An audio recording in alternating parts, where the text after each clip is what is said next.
So you know when I recorded my Flume review and said that it was a 5 out of 10 and everyone got mad? Well, this is the future bass album that I truly wanted. I reviewed 2 of his projects so far, and I've got to say, those projects haven't held up that well for me because I feel as though each time he puts out something else, he's just trumping his previous work because he's continuously shifting styles and shifting ideas and, you know, creating new. I reviewed 2 of his projects so far, and I've got to say, each project that I have reviewed has kept getting better over time. So the previous one kind of falls a little bit in my view because he's continuously shifting his styles and sounds, and they keep getting better and better and better. With an album like Origami, he's just nailing this future-based trap EDM sound that I'm just really all over because every track is continuously changing. It's never once, you know, feeling predictable. Maybe there are a few spots on the album that don't quite wow me as much as some other spots, but for the most part, this is really good. Even without taking into account those kind of tracks, I really like the tracks that start off in quite an eventful and extreme way, but then they take these mini detours into these like small, especially a track like Snow Globe where it starts off with that like little vocal sample that and then as the track progresses it goes into this nice little ambient little soft speed, especially a track like Snow Globe where it starts off with a vocal sample that can only be described as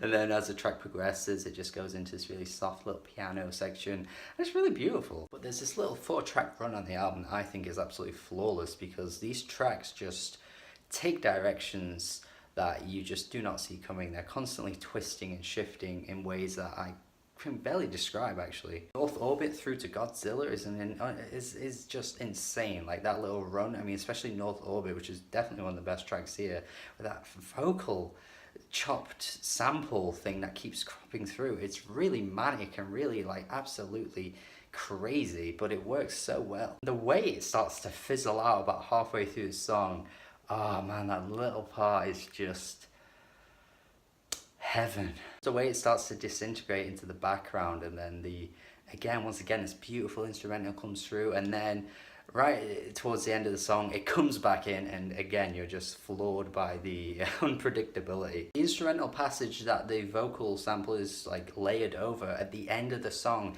is completely different to what it was at the beginning, and at the beginning it was already fucking wild, and yet somehow Vale-Smith here turned it into an even wilder experience. Then we go into Typhoon, which is a straight up trap banger, which I honestly could see like a trap rapper rapping over. Like this is the kind of beat that I would love to see, I don't know, some Denzel Curry type rapper rap over, because it definitely has that kind of energy and bounce to it. The trap influences all across this album actually work superbly, but once again it's not like it's one idea that's being used. It's incorporated into so many different sounds and styles while also shifting into something else and constantly evolving. Very much like an Igloo Ghost type thing, I've got to say, but unfortunately for me I'm not really listening to much Igloo Ghost these days, so I can't really say that with as much of a compliment as I would like to, because I just feel as though his style is kind of just flattened a little bit on me. Which kind of brings me to a minor issue that I may have in the future with this album, is that what's crazy to my ears now